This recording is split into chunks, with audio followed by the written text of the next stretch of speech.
蘇振邦書整物理治療師，2026年新年快樂！今次我會同大家分享我嘅午餐同埋晚餐嘅餐單。蘇振邦書整物理治療師，今次我會介紹我嘅午餐同埋晚餐。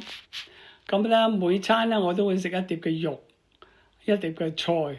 我已經係唔食飯噶啦。咁食晚餐之前咧，我會食幾種嘅生果，一定會有一個橙，一隻嘅蕉，或者咧加一個嘅蘋果梨啊。到之後咧，食完晚餐之後咧，我會食一碗仔嘅果仁。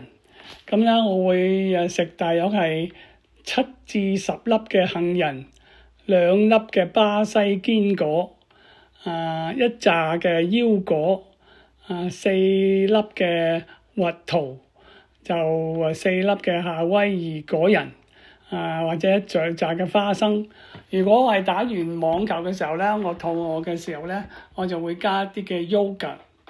咁咧就下一次咧，我就會介紹俾大家點樣去刷牙。